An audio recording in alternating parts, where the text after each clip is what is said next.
The options with video are definitely limitless, and I think it's definitely something that marketers should be thinking about as an exciting channel to invest in. The channel of video opens up so many doors for repurposing different types of content. There's so many other advantages to video SEO as a whole, but I think that over the past year we've really seen that supercharged with the increased visibility in a range of different forums. Now more than ever, with Reddit increasing in visibility, I think that people are going to be looking out for people trying to infiltrate as much as possible. You're not going to blaze in and you're not going to say, this is my story, everyone listen to me. You need to sit back, you need to listen to other people's stories, and you actually need to start digesting it before you can then assert yourself in the conversation. And you don't need to be a video editor to actually create interesting videos.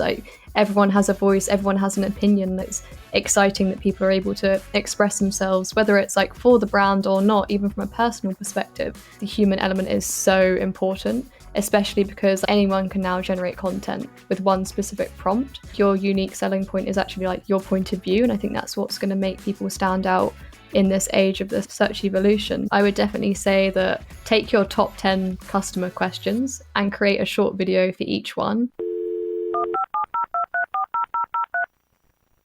Hello and welcome to this week's episode of Search with Candour. I am your host, Jack Chambers-Ward, and this is the podcast where I interview the best and brightest across SEO and digital marketing.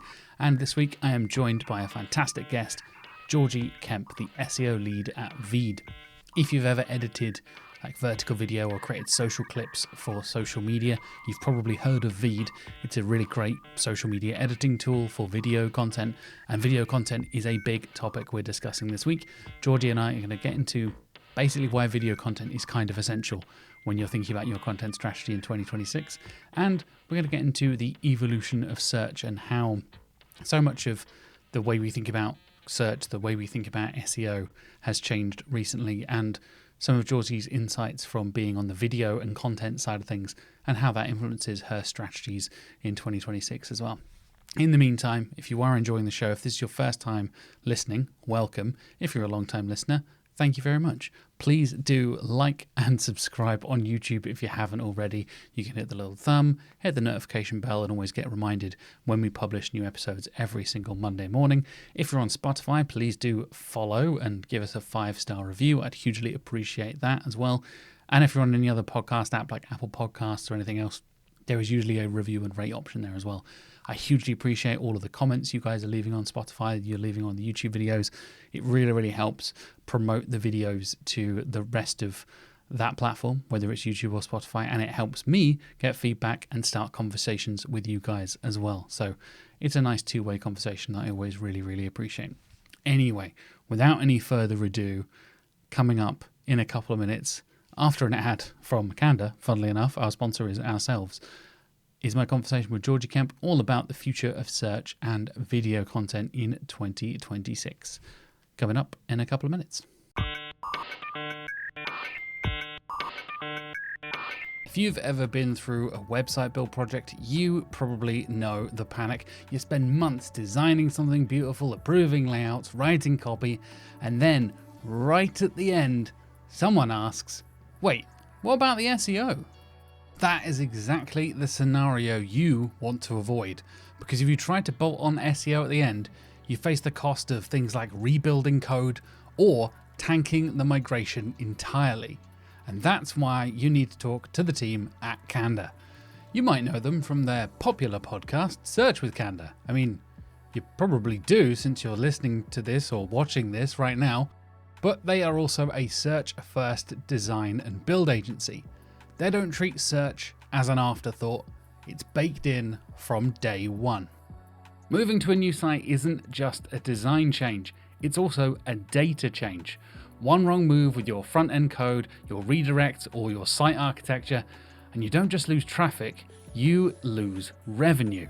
And you can wipe out years of Google trust overnight.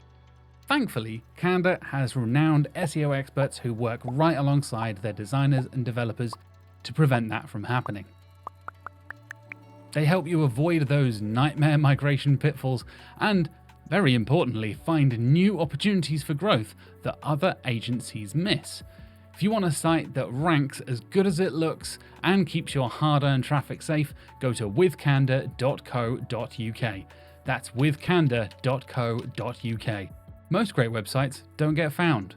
Ours do.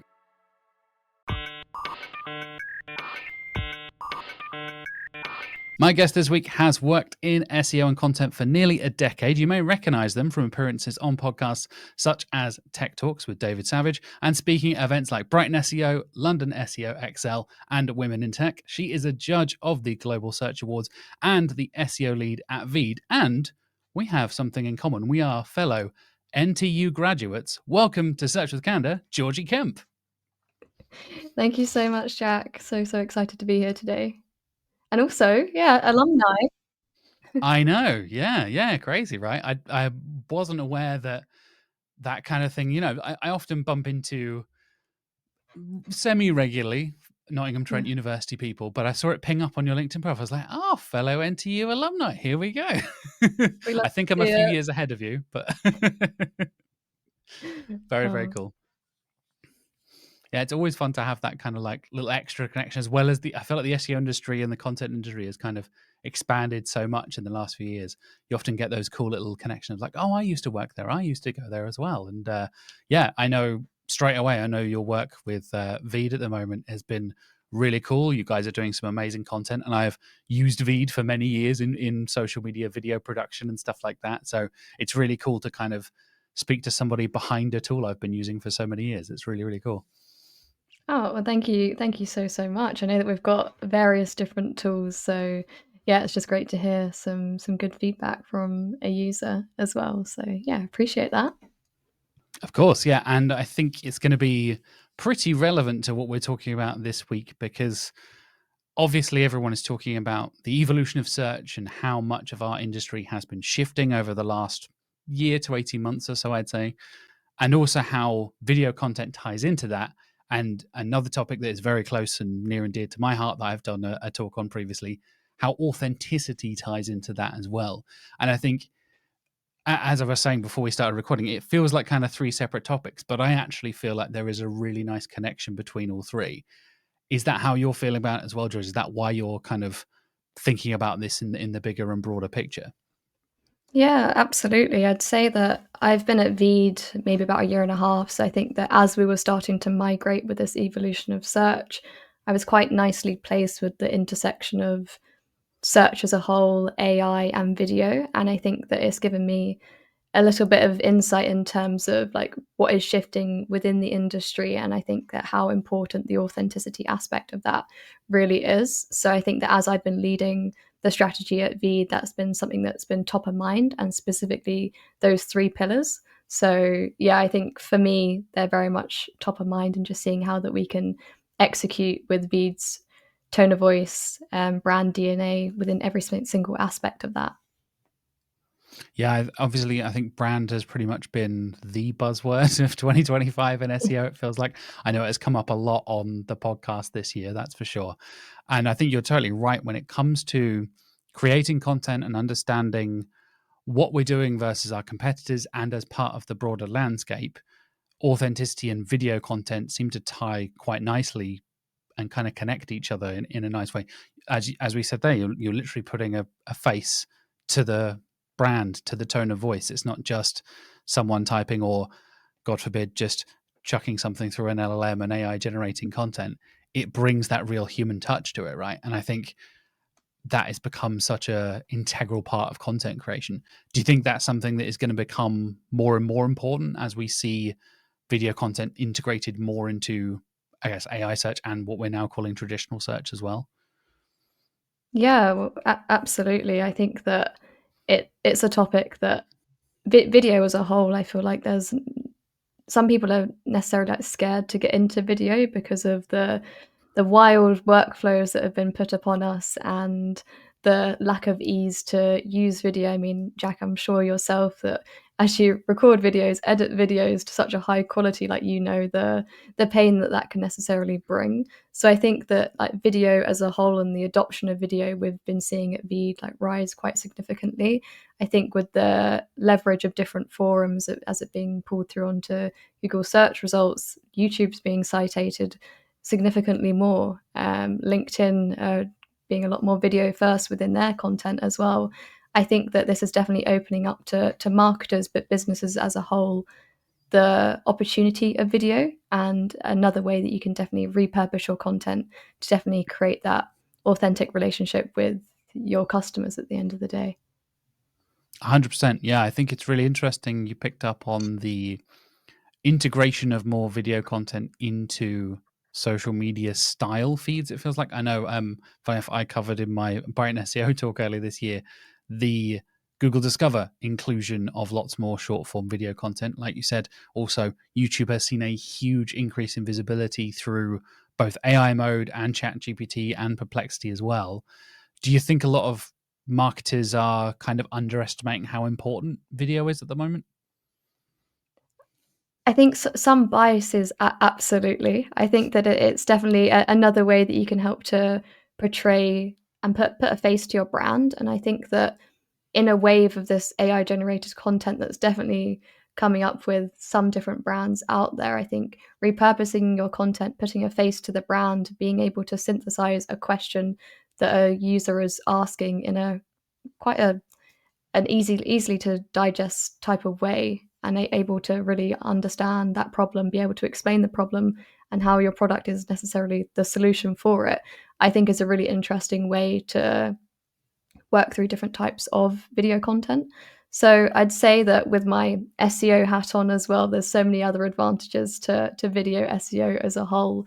But I think that over the past year, we've really seen that supercharge with the increased visibility in a range of different forums. So I'd say that quite a few organizations are starting that overall journey with video. There's definitely a long way to go. And then for platforms like Veed especially can help to make that journey that little bit easier. So I think that adoption will continue to rise, as you'll see on the different platforms such as YouTube, such as LinkedIn, etc. And I think that brands should be part of that conversation.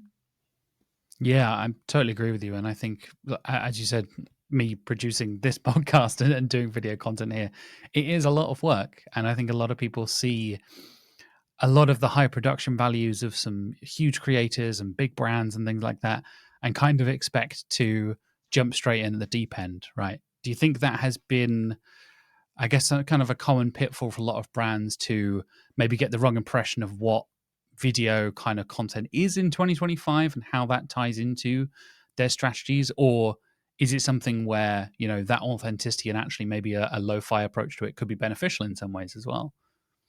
Yeah, definitely. I'd say that you see these like flashy brand videos that probably cost about 50K to make, for example, and the return on investment is maybe questionable around those sorts of types of videos, but they look incredible. So I could understand potentially there being that confidence gap around making video, getting your first foot in the door to actually creating a type of video. Part of Veed's strategy has definitely been built off of YouTube SEO and actually going out, making these lo-fi video first type of content based on SEO research. And I think that something in terms of like maybe a key takeaway that I'll discuss at the end is definitely just getting yourself out there, getting yourself on a camera. You don't necessarily have to have the best mic in the world, but see how it performs. Go back to your business and definitely see that like this is the impact that this has had. If we had more investment, we could scale it to X, Y, Z. But I definitely think that the options with video are definitely limitless, and I think it's definitely something that marketers should be thinking about as we end 2025 and we move into 2026 as an exciting channel to invest in. Yeah, definitely. Do you think there needs to be that kind of not only adjustment to the mindset there, but you mentioned the restructuring the channel and rethinking about it as well. Can you kind of integrate video content into a strategy? Say, us as content creators, then trying to pitch it to somebody in the C-suite, for example. How do you kind of sell that to somebody who may be a bit more skeptical? You mentioned earlier the kind of people that are kind of hesitant to try and do that sort of thing, even if it is a low investment. We're not Mm. talking about the big 50K productions. What do you think that kind of approach is to sell it as a key part, as a key marketing channel going forward? Yeah, I think one of the biggest things is an interesting data point is understanding like how much video is being pulled through into search as a whole. Like as I've said earlier, not just the traditional search, not just AI search, but if we look at that whole bucket of where your users are searching for. So I would say that definitely treating video like not like it's advertising, but actually as it is an acquisition channel at the end of the day. So I think that the switch around like let's make a brand video over towards like what questions are that can we answer that our customers are actively searching for. I think that interestingly that approach is a way that you can start to see some return on investment, and you can also add like different data points within that. But I think that if you're trying to get buy-in from the C-suite, definitely benchmark like what your competitors are doing, especially if they're starting to go into the video space. What are the wins that they're seeing? What are the extra visibility that they're seeing from their video types of content? But then also, how can you also get out there with what the search opportunities are from an SEO point of view to overlay your video content? Yeah, that's a really interesting. I think being data driven is something that is so key to so much of our strategies in SEO. It kind of has to be to not necessarily. I think justify is maybe the wrong word, but to kind of sell, like you said, and get that buy-in from the C-suite in that way as well. From my point of view, I think a lot of it ends up being that kind of discussion of, okay, what are we doing? What are we going to do differently? How do we stand out? How do we look at these competitors who've been doing video before? Do you think there is sort of like an industry specific approach you have to take to it? Does it depend on the niche? Does it depend on the industry? Or is there something that different creators and people now are now listening or watching this podcast thinking, I should start doing video? How do they stand out against their competitors? Yeah, that's, I mean, such a great question. I think The that million dollar question, right? understanding, yeah, I mean, definitely understanding the industry as a whole, like where are your competitors seeing the wins? So you can definitely see on their YouTube content, their TikTok content, what are your audience resonating with? I think that's a really good starting point. Understanding what's already working for those in your space, what could you potentially borrow from the overall element and add your extra flair to it. So from my perspective, like I'll always go back to SEO, like how can I overlay everything with SEO data? Like I will share it with everyone in my company that will even listen to me.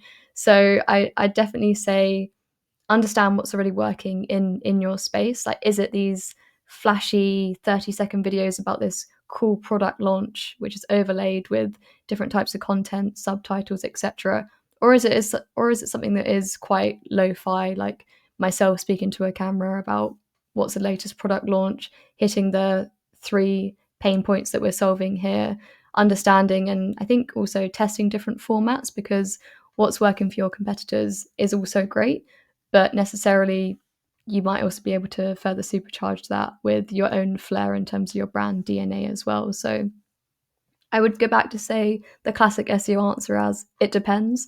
Always see what's working with it within the industry. Understand that how you can put your own stamp on it as well from a brand perspective. Yeah, I really love the testing different formats thing. That's definitely something I've been trying to do with creating more video content over the last few years.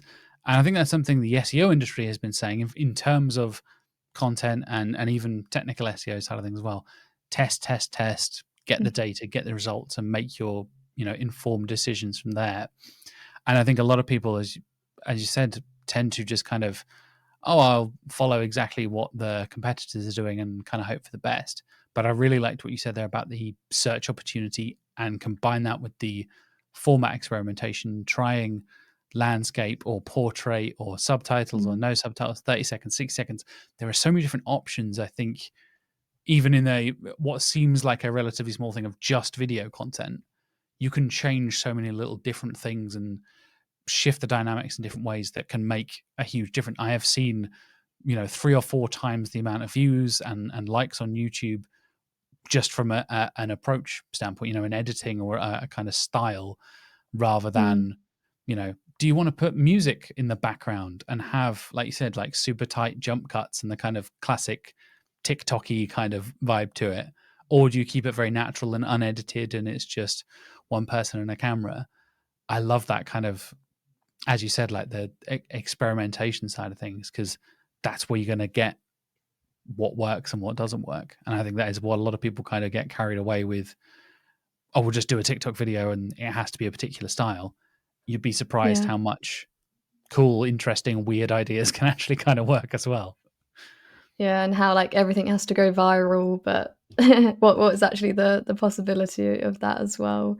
Yeah, I think that with the age of AI that we're in, like the ability to test so easily in that sort of format, like if you have like one specific video, you could probably test it 100, 200 different ways if you're so inclined to. So I think that that's definitely a benefit in terms of the testing era that we're in from a video perspective, which again is something that I think is exciting to understand, like what works for your specific audience, but also very much listen to your audience as well if they are giving you feedback, because I think that's also such a gold mine that you can be tapping into in terms of making those further iterations. Yeah, I think customer feedback, audience feedback is a source of data that us SEOs kind of underestimate. I think a lot of us get stuck in the tools and the Google Search Consoles or the Ahrefs or the SEMrushes or the Systrixes or whatever it is, and Mm. we're kind of digging around to the numbers. But actually speaking to humans, either in person or online, can make a huge difference. Have you found that kind of, I guess, new approach, that kind of blended approach to keyword research and kind of the query research, I guess is what a lot of people are calling it at the moment, has shifted your understanding of what, take a new product launch for Veed as an example, bringing in customer feedback and also what people online are saying? Does that shift your approach? Does that shift your strategy in any way? Have you found that has changed over the last year or so? Yeah, I definitely say so. And like at Veed, we've got an amazing data team, amazing customer research, customer support team, and I think that that data being left in silos is wasted to some extent when we're, as SEOs, we're creating great content, engaging with the community. So I would say at Veed over the past year, we're definitely actioning like multi-layers to our keyword research and trying to get as much data to inform the content that we're putting out as possible.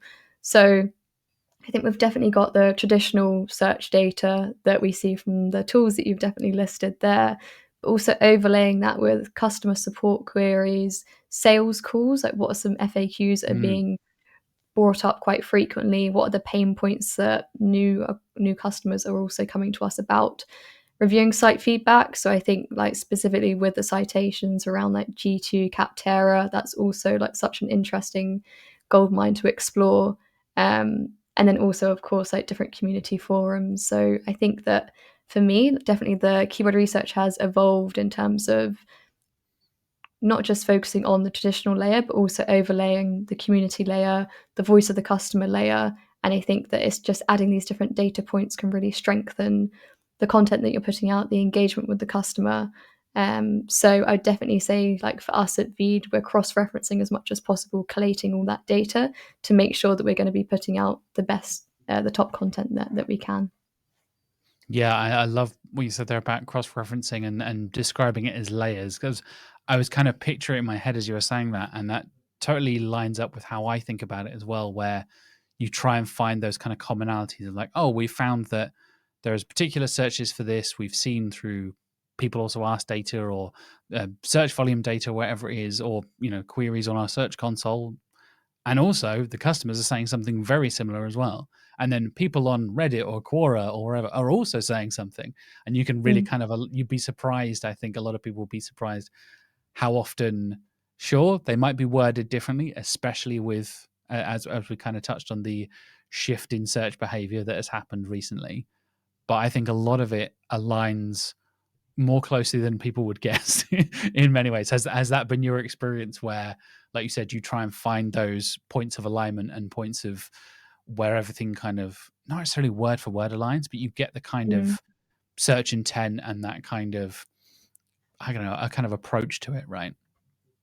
Yeah, I'd definitely say that the communities layer and the different layers that I spoke about, like, definitely show you the why behind the keyword. Like, as an Mm, SEO, you can do all the research you want, you can look at the intent as much as possible, you can try and match it as much as possible.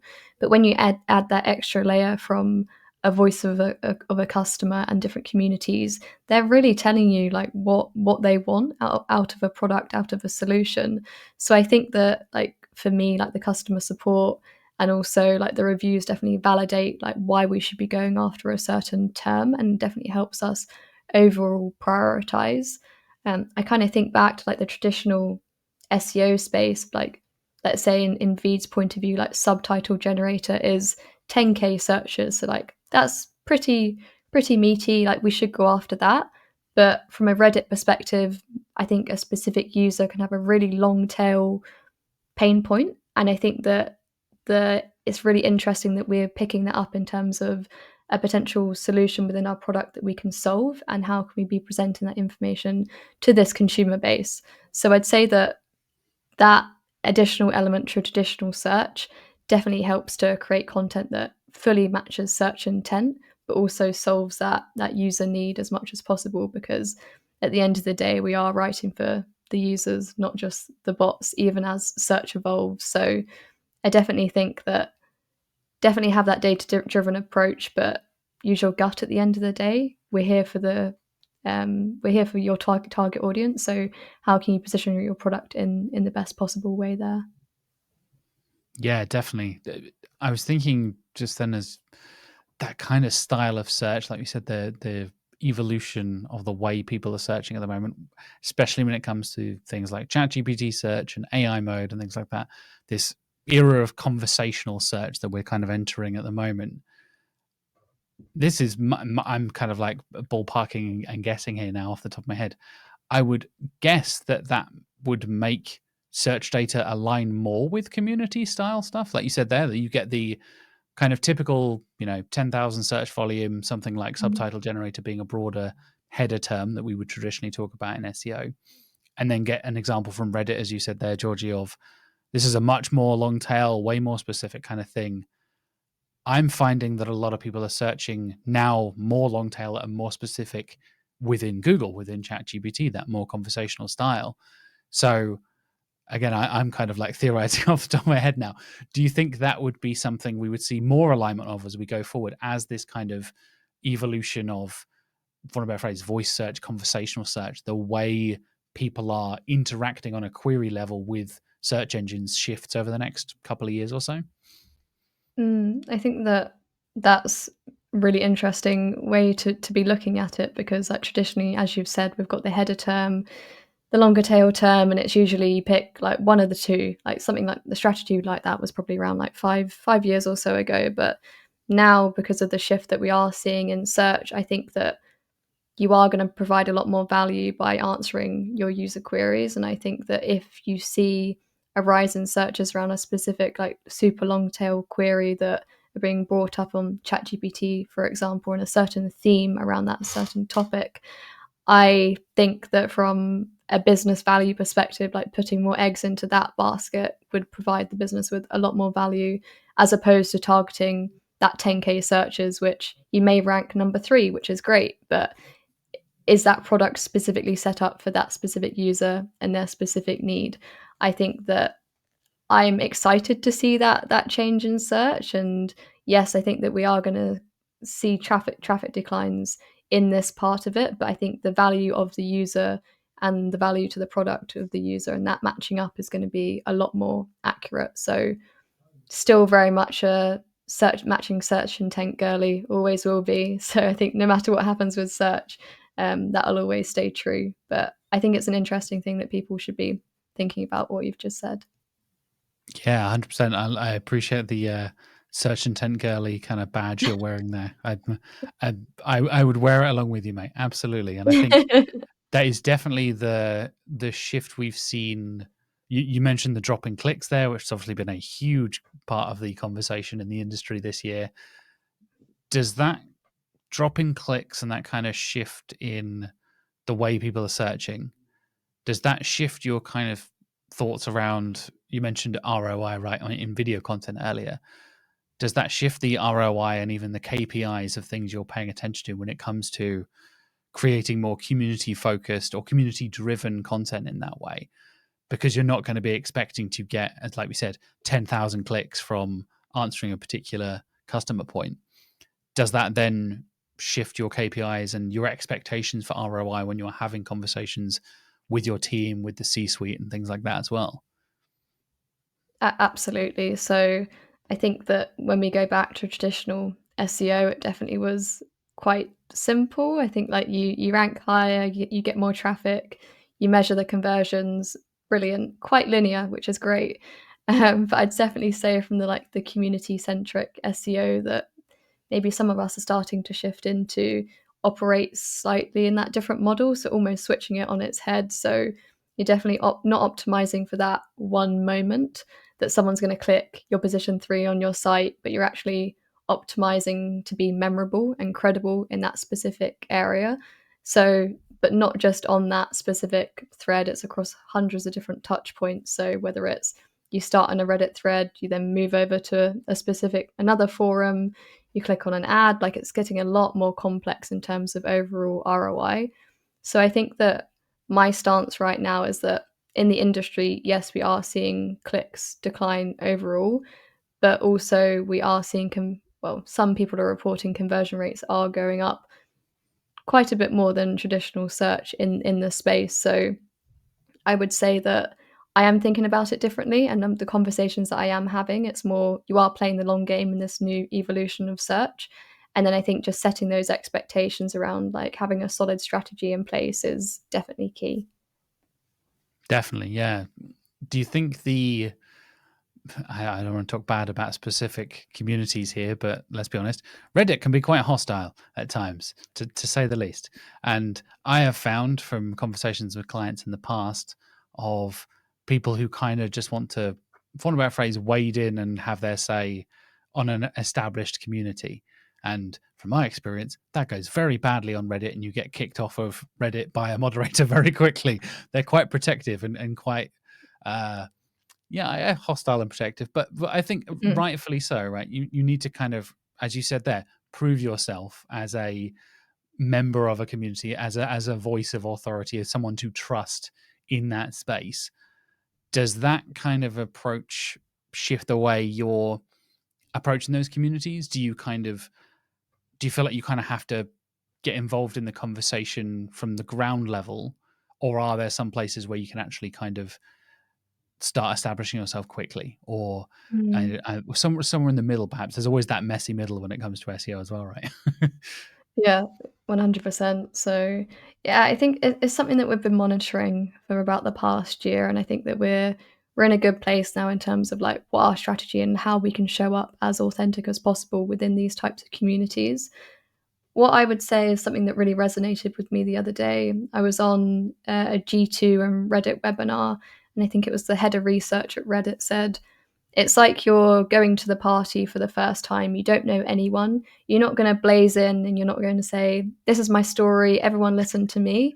You need to sit back, like you need to listen to other people's stories, and you actually need to start digesting it before you can then assert yourself in the conversation. And for me, like that really resonated because you are seeing a lot of SEOs having these like quick wins to get shown up in LLMs and being cited a lot more frequently. But they are just treating it like that billboard as opposed to that party situation. So long term, I don't think it's necessarily going to work out. And rightly, as you said, Jack, like people will sniff out someone coming into your subreddit. Moderators have maybe been there for like 10 years sometimes. Like they're moderators for a reason. Like they're there to protect the community. So I think that now more than ever, with Reddit increasing in visibility and specifically in search as a whole, I think that people are going to be looking out for people trying to infiltrate as much as possible. So I would say that like if your goal is just to pitch your product in every single subreddit that mentions your brand or from a non-branded perspective, and you're just trying to interject yourself, like don't be upset when your account gets deleted at the end of the day. So what I would say that if you do want to mention your brand, like make sure that it is authentic. I think for me and my team right now is that you're looking to build up that how you can be helpful. So really trying to build up that connection in the community. So if someone, for example, doesn't know how to add subtitles in a different language, like we don't need to push Veed as a solution, but we're like, you can actually do it by doing X, Y, and Z, or they're struggling with an upload on another, maybe even competitor's site, we can also be a person to help in those sorts of instances too. So in my perspective, I think that there's like a branded and non-branded area which we are monitoring. So I think it's definitely from a sentiment perspective, you need to be monitoring that overall, but also like where can you be a helpful part of the community as an authority in that space to make sure that you are showing up when people need, but just not pushing your brand every single comment that you're actioning. Yeah, I absolutely love the party analogy there. You imagine like, oh, it's that guy again. He's here and he's just going to dominate the conversation and try and Yeah. take over everything. It's like, it's Georgie's birthday. Like, you should probably be paying attention. It's like, no, Dave is here and he's here to take over. And it's like, oh, here goes Dave again. And Yeah. maybe birthday parties need moderators as well. Like you need somebody to kick you out. Somebody does too much talking and tries to sell too many products. I've definitely been caught in a couple of conversations at conferences where I'm like, oh, you're not talking to me. You're just trying to sell me something. Okay, cool. I thought we were just having a conversation here, but apparently not. Yeah.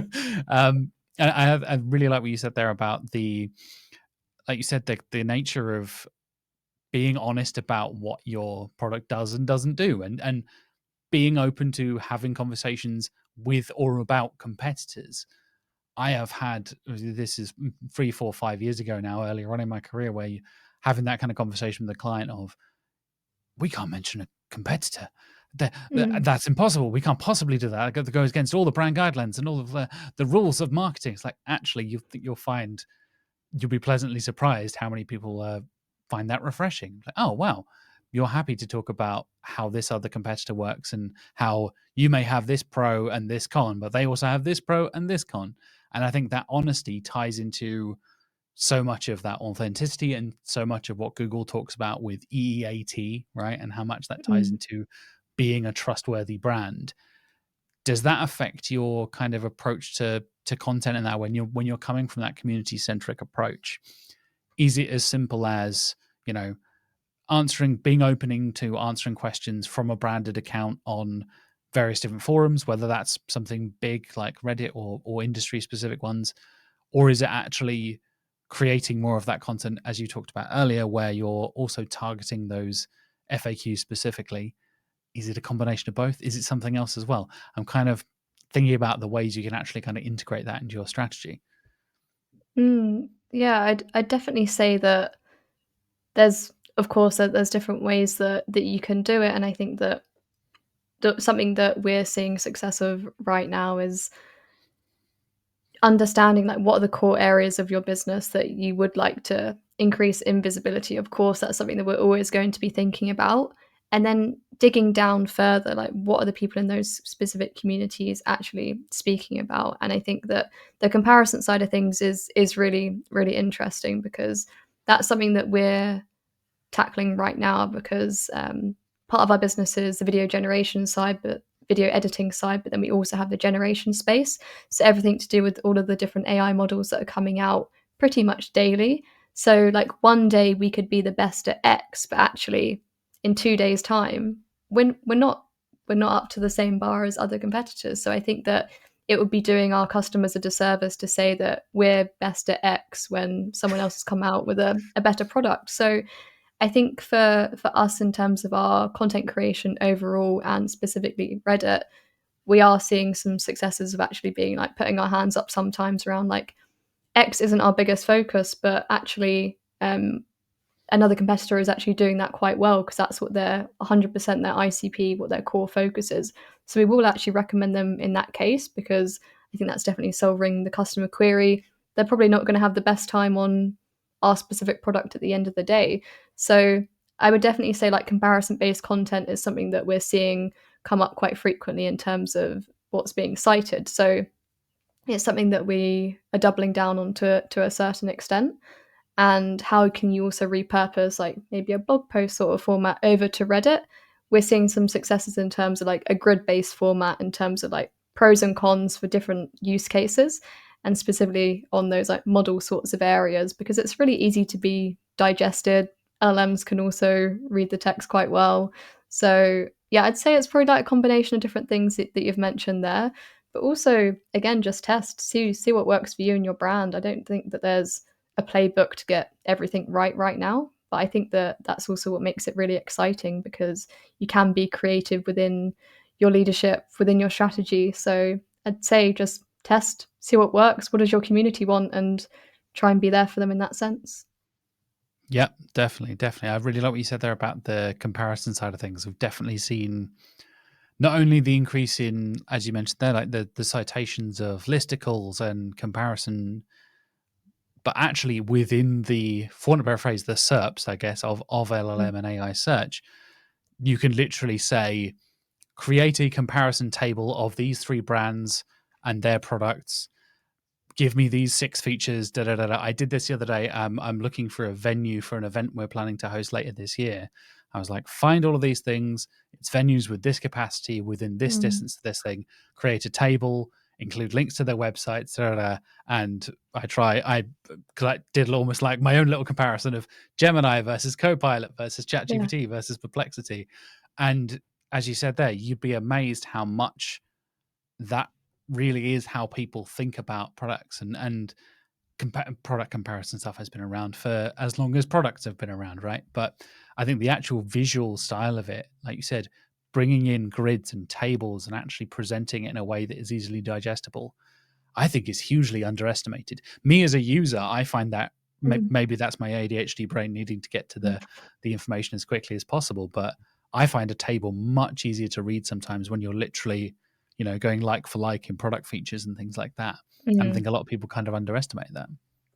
Definitely. And I mean, it's amazing as a user that you'd be using the same tactics to also pull that information through and synthesize it in that amazing way, because I think that pulls through into so many different user journeys, and what that behavioral journey in terms of that user journey mapping is going to be changing. So I think that that's a really interesting user a way that you've been testing it yourself, and I definitely would see more of that increasing over time. And I think specifically in maybe like a B2B context, let's say you don't want to be going on all these different websites, maybe reading biases of why they're brilliant, why X are brilliant. But I think the consolidation of all these different forums and different citations is really exciting for the users to get to the best solution for them in a shorter period of time. Yeah, definitely. And I think there's a lot of discussion around brand management and brand visibility as well. Like we said, brand has been pretty much the buzzword in SEO a lot of the time. And I was talking to somebody at Brighton SEO earlier this year. Literally type in something like, what are the best features of insert product name here into an LLM, and see what it comes up with. Mm. And there were all kinds of things that were completely wrong, or had a similar name that was pulled from a slightly different product. For example, you would have Veed, but somebody is called Feed with an F, or Veed is spelt differently in some slight Yeah. variation, and be like, no, that's not the right thing. That's not the right product. You'd be surprised. We had literally an example here. Our legal company name is Candour Agency Limited, so it pulled through that. But there is also a recruitment agency using the name Candour. So we had they never answer their phones and they're terrible at finding jobs, and we were like, we're a full service marketing and brand agency. We're not getting you jobs. We have one phone in the office. Most people email. We have video calls. Like, what are you talking about? And we realized they were talking Yeah. about the recruitment agency Candour, not Candour as us, the full service agency. We're like, oh yeah. So listeners, viewers, one of my tips would be check what AI actually thinks about you and your products as well, and see those comparisons for yourself. If you know your products and services well enough, you might be able to find a few little weird things and maybe adjust your product pages or wherever it's citing that information from. Have you ever encountered anything like that where there's kind of been a weird source of information or something unexpected crop up when you're kind of going into that kind of research phase? Yeah, I mean, that's such a good tip, and something that I'm gonna add on top of my to-do list when as soon as we get off this call. Um, I'd say from our side, a way that we've maybe seen it is to understand like your brand as a whole, and to make sure that all of your assets definitely line up. Mm, Because we're such a huge website and we offer so many different products. Like some things were maybe created like 4 years ago, which have never been updated. So I think like for me, as part of this like research phase, it's definitely enabled me to audit everything that's on our site as a whole, but then also what are those other cited aspects that we need to be referring to different I think going back, seeing what needs to be updated and what is inconsistent and what's in our power to do about it. But if not, what else can we be doing about it? So I'd say that not so much in your case, but I think it's also a really good chance for you to audit like what is about you on the web. And now that it's being literally collated for you within like a click of your enter bar in your search bar, it's a really easy way for you to try and consolidate everything together and try and update those different sources to really drive up your EEAT as well.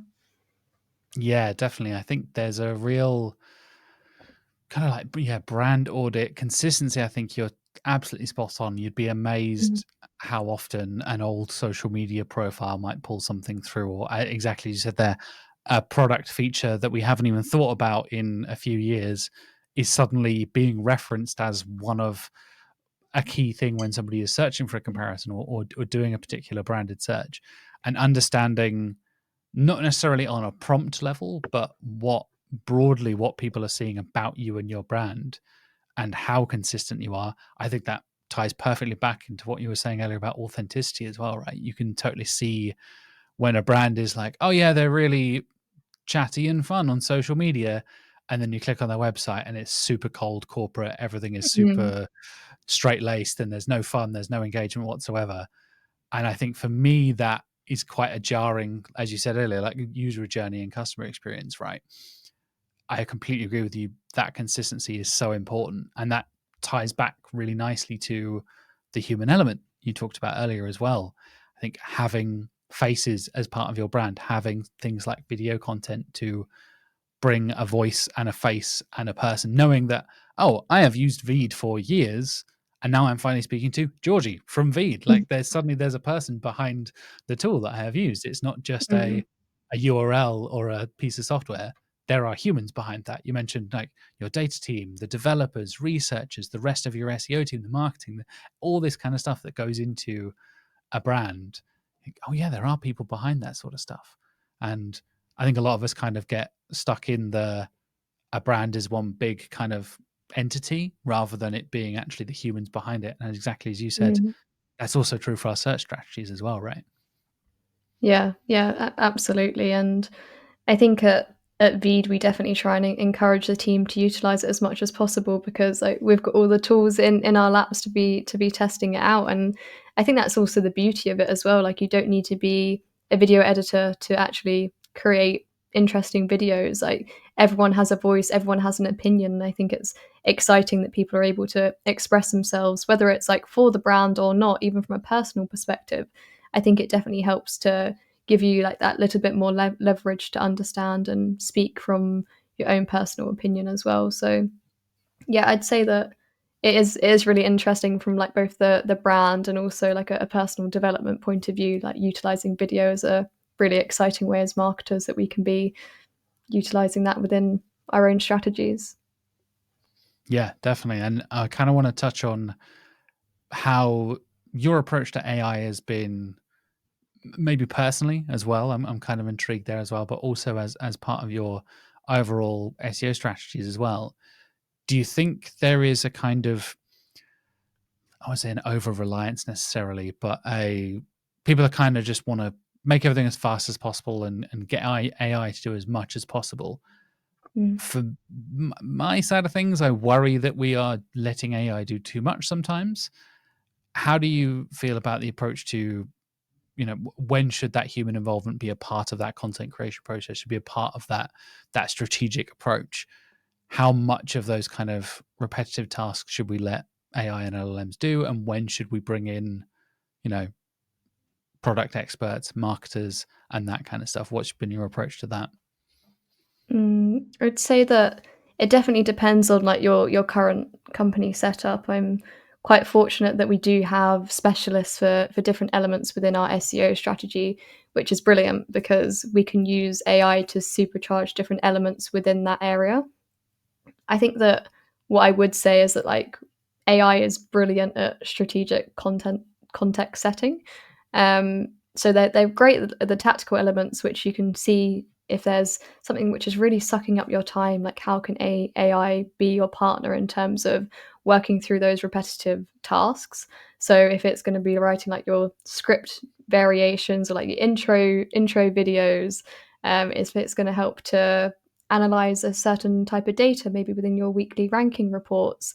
But it doesn't have like any context really in terms of like the why behind your business needs. So I think that kind of connecting the dots, going back to previously around like your sales calls, your support tickets, maybe even like user interviews, is a really interesting way, which I think that you can bring context over to AI. So I would say that from my perspective, um, my point of view is that like the human element is so important, especially because like anyone can now generate content in like with one specific prompt. I think your unique selling point is actually like your point of view, and I think that's what's going to make people stand out in this age of this search evolution. So for me, like we can utilize AI to speed up different workflows in terms of helping us with keyword research, but making sure that something really hits the nail in terms of search intent. I bring the human element in there. We can utilize AI in terms of maybe certain skeleton briefs for our overall content, but we'll always have amazing content strategist who is going to be creating the content, editing the content, because yes, anyone can check out 100 different blog posts on one certain topic, but no one's going to be reading it. No one's going to be seeing it. It's not going to be providing any value to the user. So I'd say from my perspective, I'm very team human assisted, human generated content, but with like AI assistant where it makes sense, because the people on your team are hired for a reason. Like they're experts within their field, and how can we just be utilizing AI as a partner to help to speed up different aspects of their workflow, which may be sucking some aspect of your time. I'd say that's like my current situation, but I also feel like, let's say that you're a marketer that's wearing all the different hats within your current company. We've also seen some successes around like different GPTs that you can be creating for Mm. certain elements. So maybe it's like a keyword research GPT, a copywriter GPT, but always making sure that you've got that human review of it. And I think that's where prioritization should come into every part of your content strategy, because like why are you creating that content? What's the value that it's going to bring? How could you speed up the tactical aspect from an AI point of view? But always making sure that you've got that QA process, in my opinion, is absolutely paramount before anything goes out into the world. Yeah, 100%. 100%. I totally agree with you. I think that has been often what separates the age that we're in at the moment, like you said, with being able to generate content at the click of a button. I know you guys have recently integrated with VO3, right? And that idea blows my mind, the power of being able to generate very, very realistic looking video in a matter of seconds. And what would have cost tens of millions of dollars in CGI, a decade or more ago, you can now do basically for free with simple plugins and tools and things like that. I think you're totally right. The combination of QA processes and expertise, but also using AI where it makes sense, is what's separating a lot of the good marketers from Mm. great marketers at the moment. And I think you're totally right that not getting too bogged down in one side or the other and finding that balance for your work and your industry and what company you work in can be really the big difference maker at the moment. And like I said, I have used Veed. I used plenty of other tools where I am using LLM powered stuff and auto generate things to tidy up audio, or auto cut between videos, or generate social Mm. content and all that kind of stuff. But it's still me here having a conversation with you right now, and I'm still the person who is editing and making sure the subtitles spell people's names correctly and all that kind of stuff. The little bits and pieces, Mm.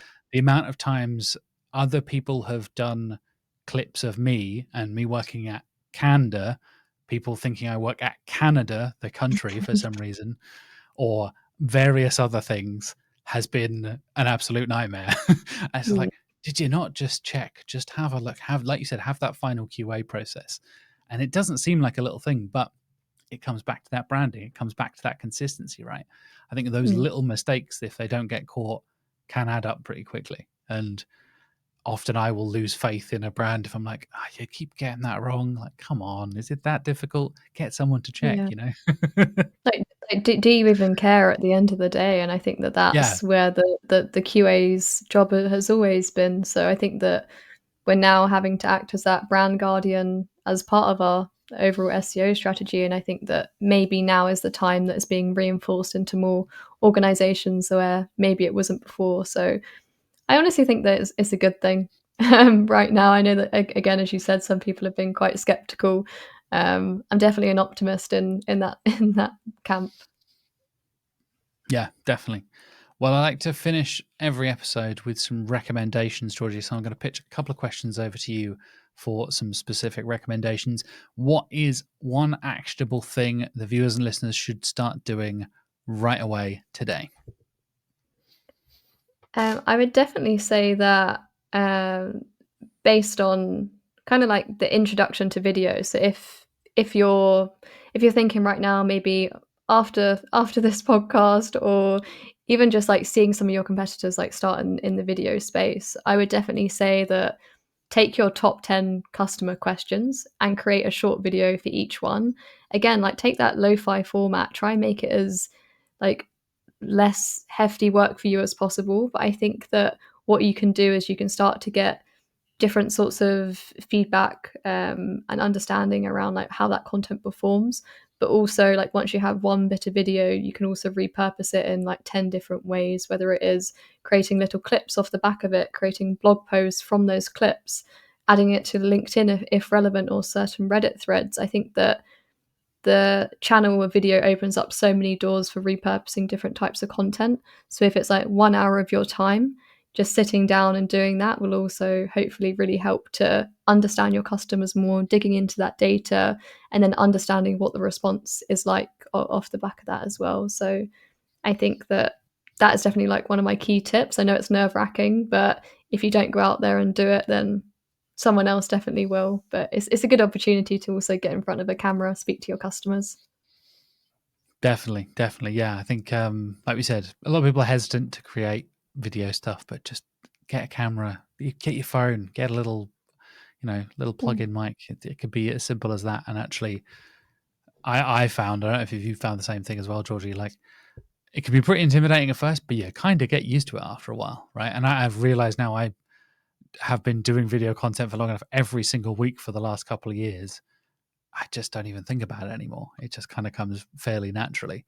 And I think a lot of people be surprised how quickly you kind of get used to that, hopefully. Mm.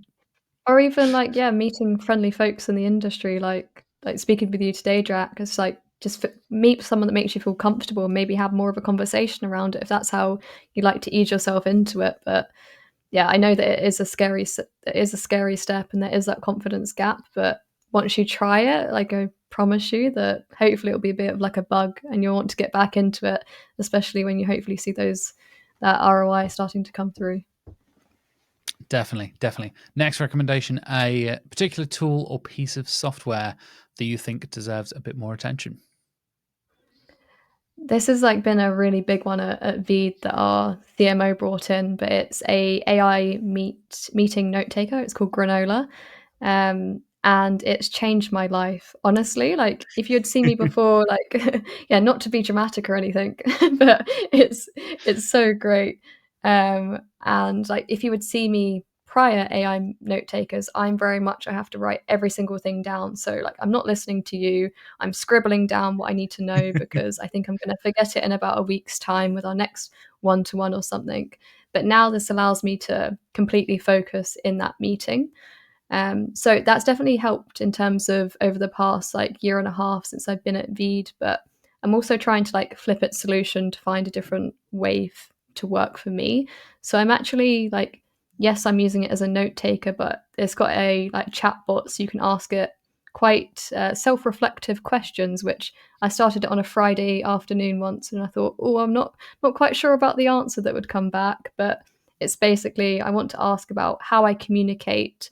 Am I leaving space for others to be speaking, and like what Mm, objections are coming up? And I think for me that's really helped in terms of my like management style, communication style. And I think that like for anyone in marketing leadership, usually only get like 2 times a year really for that like 360 feedback. So I think always on feedback with yourself and your note taker is an interesting way to use AI meeting tools, meeting note taking tools as well.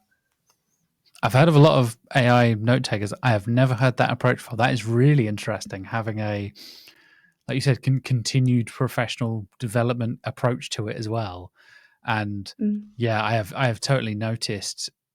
Again, speaking on camera kind of tied into this a lot for me as well. And having been a podcaster for nearly 15 years now, being way more aware of how often I interrupt people and cut people off, or like you said, take notes instead of listening, and then realize you haven't listened to the next question. And by the time you're taking notes for the next one, you are not finishing the following one as well. It's like, oh yeah. Yeah. And even little things like you said, like, oh, is Jack often rude in meetings, or does he often do 80% of the talking and leave everyone else to be quiet?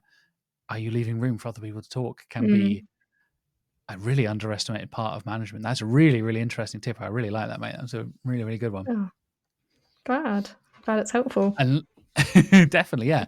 I think we often get sort of SEO tool recommendations. I've had, like I said, I've even had a couple of other note-taking tips and tools before, but tying it into your own kind of management style, work style is a really, really cool little addition there as well.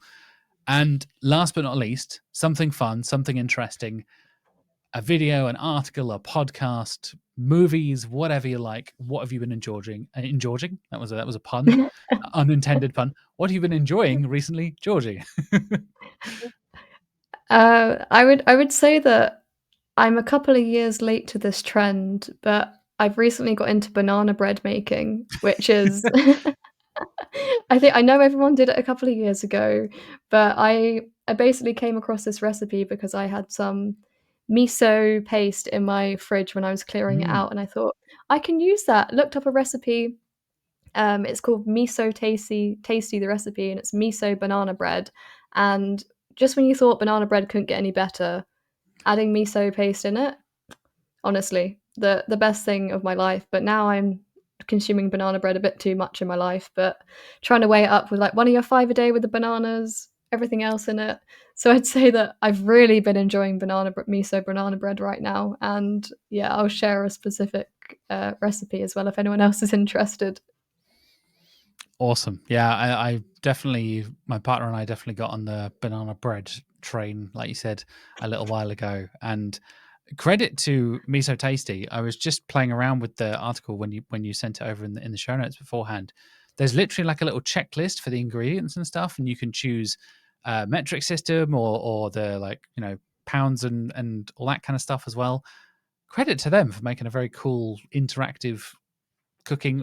I feel like there's enough recipe sites around the world, and Google always uses recipe sites as like the example of content that can be answered so easily. Credit to you, Miso Tasty, and thank you for the recommendation, Georgie. Very nice. Go and check out some miso banana bread. That sounds really cool. Please enjoy. Yeah. If people do want to follow what you're up to in SEO and content, and what you guys at Veed are up to, Georgie, where are the best places to find you around the internet? Absolutely. So I would say the best place to find me would be Georgie Kemp on LinkedIn. That's where I'm the most active. And then if you're interested in anything to do with video editing, video generation, and the exciting things happening in that space, type in Veed into Google and we should be there. If not, That's the way you brag as an SEO. yeah. It's just like, type in our brand and we're there. You don't even need to give the URL, just search for us. There you go. Job done. Yeah. That's an SEO flex right there, mate. That's what that is. Yeah. Awesome. Well, thank you so much for joining me, Georgie. It's been a really, really fun conversation. And yeah, hopefully we'll catch up maybe at a Brighton SEO or a conference in the future. Would love that. Thanks so much, Jack. Really enjoyed today. And that wraps up this week's episode. Thank you once again to Georgie for joining me. Thank you to you for watching or listening, wherever you're watching or listening. Like I said at the top of the show, if you haven't already, please do like and subscribe. Leave a comment down below. All that good stuff. Let me know what you're enjoying about the show, what you enjoyed about Georgie and I's conversation. And actually, coming up next week, Mark Williams-Cook is back in the studio. We're going to be talking all about our favourite conferences of 2025 and the ones we're looking forward to in 2026 as well. And it might even include the official announcement, maybe, of Search Norwich XL, the conference Candour and the team here, Mark and myself, are running coming up in 2026. That's right. Stay tuned. Get excited for next week's episode. It's got some great recommendations of attending, basically things you should attend this year in 2026, SEO conferences that Mark recommends, and the official announcement of Search Norwich XL. So stay tuned for that. In the meantime, like I said, thank you so much for watching and listening. Please do all the things, the comments, the likes, all that kind of stuff. And in the meantime, have a lovely week, and I'll see you next week.